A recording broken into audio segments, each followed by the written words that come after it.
In a relationship, there's always a reason why they end.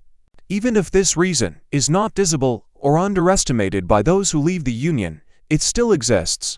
At the same time, the one who left over time begins to doubt his decision or weigh the pros and cons and, perhaps, tends to resume the relationship. There may be many options, but the main question here is how to overcome the bond with a person after a breakup so as not to suffer yourself and not to allow emotional fluctuations for your former partner. Why is there an attachment after a breakup that does not allow you to put an end to it? To begin with, it is worth understanding why this situation arises.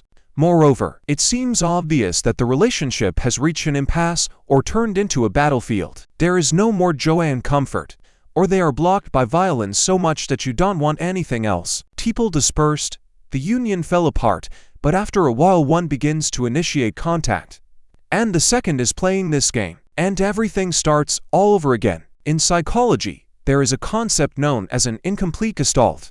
We have already discussed this topic earlier, but we will repeat it briefly.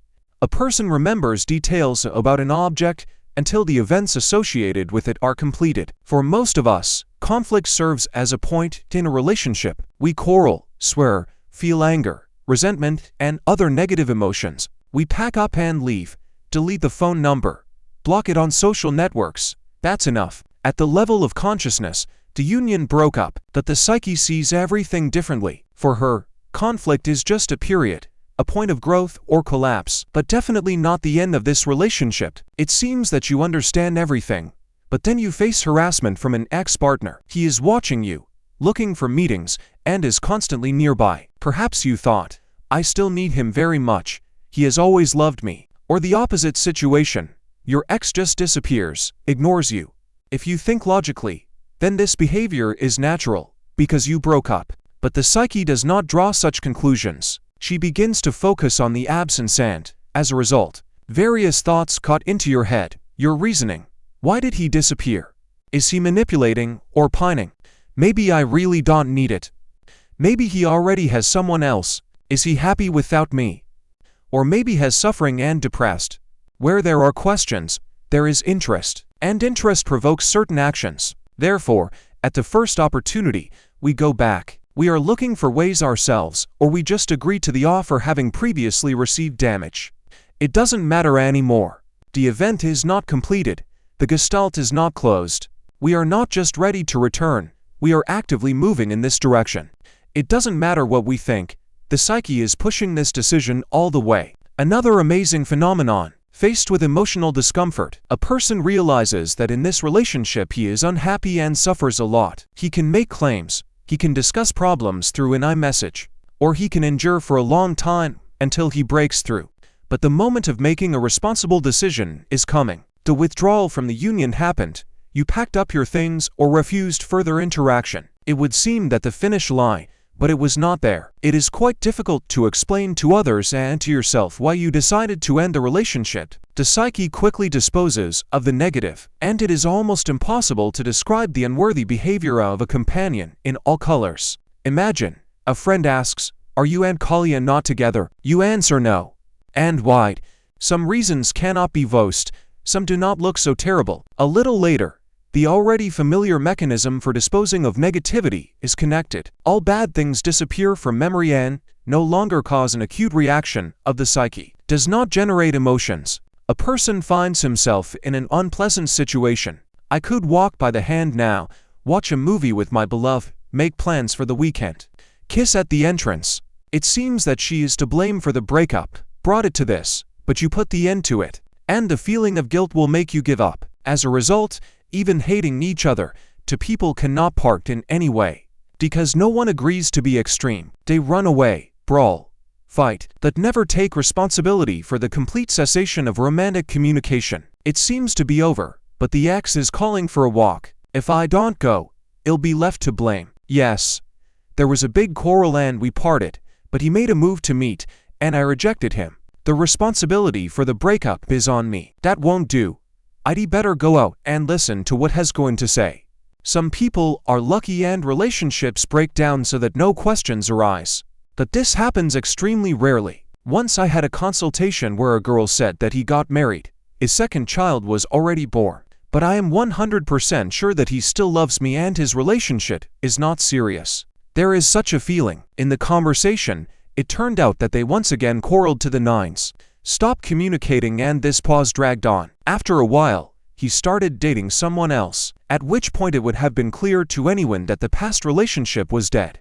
They're gone. But here's the paradox. The psyche is waiting for the actual completion of the event, some point. But she's not here. Therefore, the new girlfriend of the former does not matter much. And the wedding didn't change anything. And the baby. And the second child. Someone is lucky enough to avoid feeling guilty, but it often happens the other way around. There are a lot of examples when a person wants to get out of a relationship, but is unable to take responsibility. And the other half uses all the tools of violence, but she is in no hurry to part. One of the most popular queries on the internet on the topic of relationships is, why does a husband cheat and disrespect his wife, but does not leave? So he has no desire to be responsible for the breakup. And you don't have it. So you've met two amazing people. How do you avoid falling into either trap? There will have to master a lot of theory, but in a nutshell, you can reduce everything to 3 points. First, you must have personal boundaries. When a person knows exactly what is unacceptable to him and openly declares it, it is problematic to get into a sense of guilt. If I find out about cheating, well, break up, even if it's hard for me, even if we have 10 children. Just don't do that if you want to keep the relationship going. Did you do it? I'm sorry, you knew the consequences. Or another example, I am not interested in relationships in which I am not respected and appreciated. As soon as I feel neglected, indifferent, or insulted, I sit down to talk, and after receiving confirmation of my guesses, I break up. This distinguishes people with a reliable type of attachment from everyone else. They were in a normal relationship as children. They know what it is and will not accept anything else. The second one is to learn how to put a point. If you think that everything is clear, then most likely you are mistaken. We all see the world differently. We often think about it and see what we want to see. The ex called me for a walk, and this can be regarded as an attempt to return. If I didn't need it, I wouldn't write. If I didn't love you, I wouldn't have congratulated you on March 8th. All this is empty talk that drives you into a trap. Parting in an adult way is a specific question and getting a specific answer. If you are in limbo right now, when a companion seems to have rejected you but seems to show some signs of attention, then ask directly in the forehead about what you need. Are we going to meet? Do you want a serious relationship with me? Do you want me? Let's get married? Anything you really want. Only a clear yes can be taken as a positive outcome of the dialogue. Everything else is a point, and your psyche will work out this point.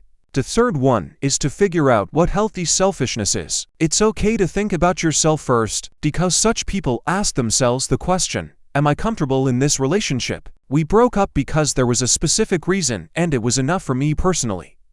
Maybe others think that cheating should have been forgiven, or being a purse for an infantile person is natural for a man, but I don't think so. And my opinion is a priority. The rest fall under the pressure of public condemnation. What can I say if even domestic violence is not perceived by many as a good reason to end a relationship? If there is confusion with personal boundaries, you do not know how to put a point, and someone else's opinion is more important than your own feelings and emotions, then you will constantly return to your exes, endure bullying, and choose suffering in a couple than acknowledging responsibility for the breakup. It's a pathetic sight.